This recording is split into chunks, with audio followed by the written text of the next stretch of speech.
Cheryl, get up. Cheryl. Huh? Cheryl, get up. Let's do this. Oh, hi. Oh, hi. Did I interrupt your sleeping cycle? No, I need to get up and do this. Hi, guys. Hi, Facebook and Periscope world. Or good morning or good afternoon. Thanks for tuning in. Today, we are going to talk about some tips and tricks that will improve your sleep experience that you can actually use tonight. Yay! Notice that I'm in the proper arena. This is Tater, if you haven't seen Tater.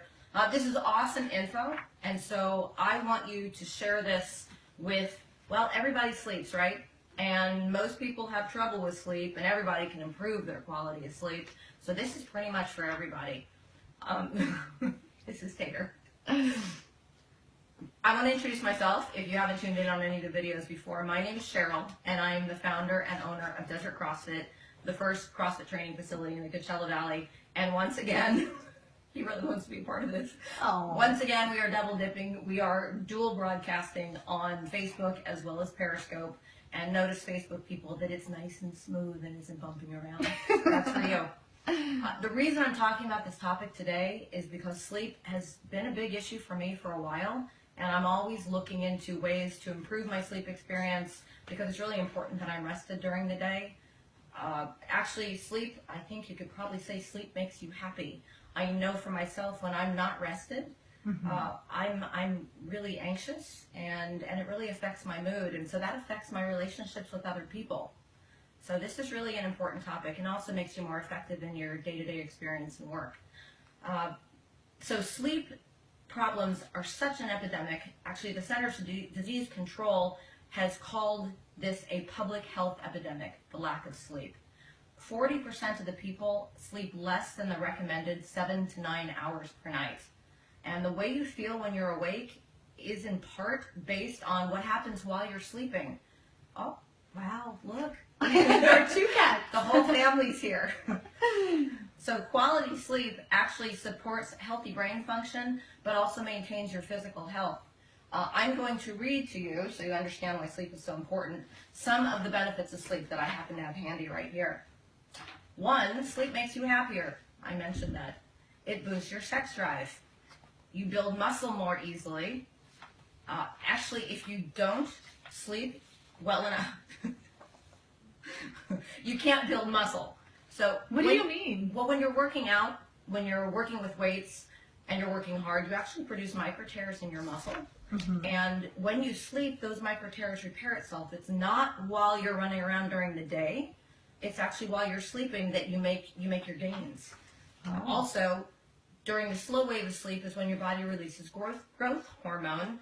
And if you lack in sleep, that's been linked to muscle atrophy. No bueno. Wow. Next, improves learning, improves problem-solving skills, enhances creativity. You're a better or safer driver. Yes, please. Yeah, we don't have enough of those out here. It's also one of the best ways to control body weight. Get that. Really? Yeah, totally. What do you mean? I mean, could you tell me? Yeah, sleep deficiency is linked to an increased risk of obesity. Wow. So there are 2 hormones that are really important. There's ghrelin, which controls our hunger, and then there's leptin, which controls our satiety. And when we don't sleep enough, ghrelin goes up and leptin goes down. So we're actually more hungry than if we were to get a good night's sleep. I know when I'm under-rested, I want those comfort foods so badly. I seem to have less control about what I eat than when I'm well-rested. That might resonate with some of you. That is very true. Yeah. You're less likely to develop type 2 diabetes. Oh, That's that's kind of major. scary. Sleep affects how your body reacts to insulin. And sleep deficiency results in a higher than normal blood sugar, which can increase your risk for type 2 diabetes. That's pretty significant. You will have better moods and fewer problems with depression and anxiety. That is always a bonus because today's world is very stress-driven, so anxiety is a real problem for a lot of people. Here's a nice one. You will have healthier, glowing skin. Yay! Make better decisions. Spend less time at the doctor. Adolescents are less likely to abuse alcohol. It's easier to sleep well. If that's important in your job, you would really want to think twice about getting your Z's. Helps prevent migraines and other headaches, people who are prone to migraines.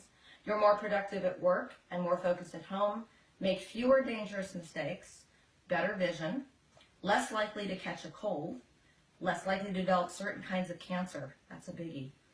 Less easily irritated or upset, feel less pain, have better, quicker reactions, and have fewer heart problems. So now you just have to tell us how to get there.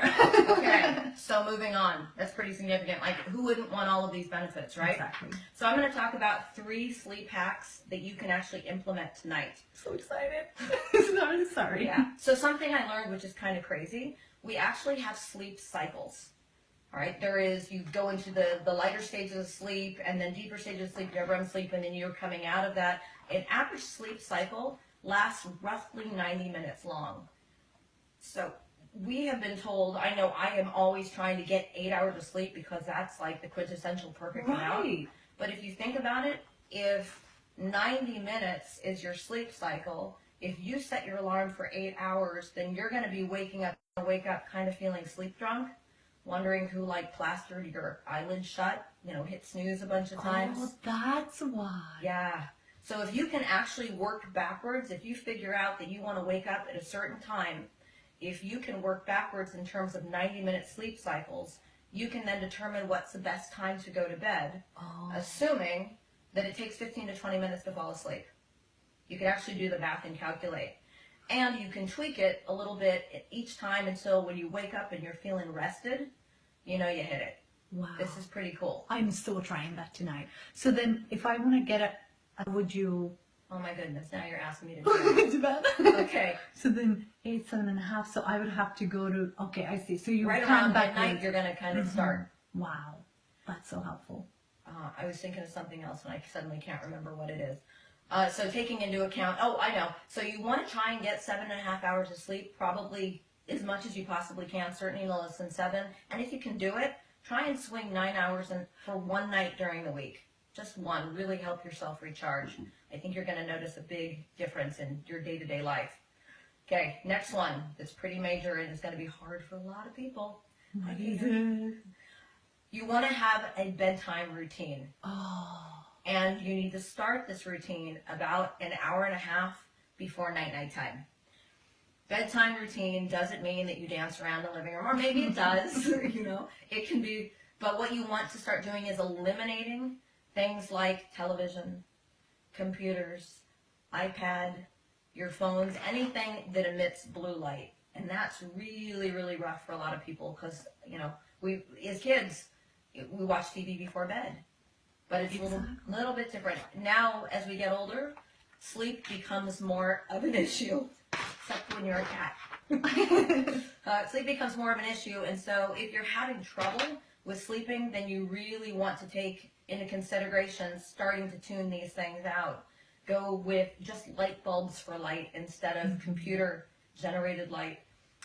Get into bed and read. Start your ritual of getting ready, washing your face, brushing your teeth. Climb into bed and read for an hour instead of watching television for an hour.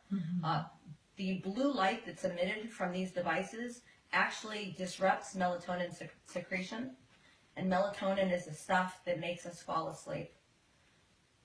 Let's see, I know.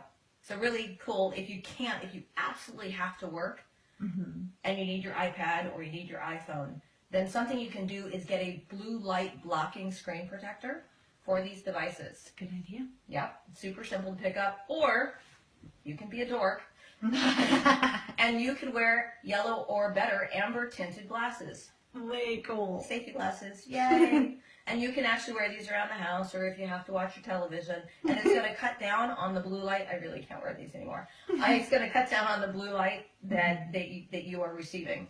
Another one, which is a really cool program that you can get for your computer, is called Flux. And it actually adjusts the levels of the blue light based on the time of day. So you're going to notice that the screen gets more dim as it gets later on in the evening. That's fantastic. Pretty cool ones. Do you have another trick for us? I do. Yay! I do. Another one, make your room as dark as possible. Get some blackout shades. Put a towel or a blanket up so that you're blocking light. Believe it or not, that your body has cells called photoreceptors, and they actually they pick up on the light, and they send your body, your brain, the signal that it's time to wake up. and it suppresses, once again, your melatonin secretion.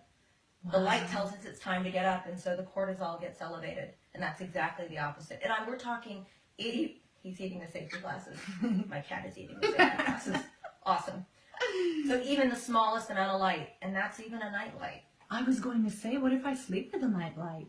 Well, you probably know your way to the bathroom by now.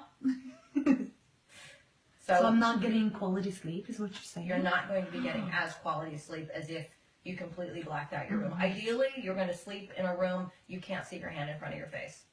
Wow. Kind of crazy. Thank you. All right, here's the last one. Super easy. Put your phone or your iPad on airplane mode. Wow. Electronic devices like these emit things called electromagnetic frequencies, which can very much interfere with sleep.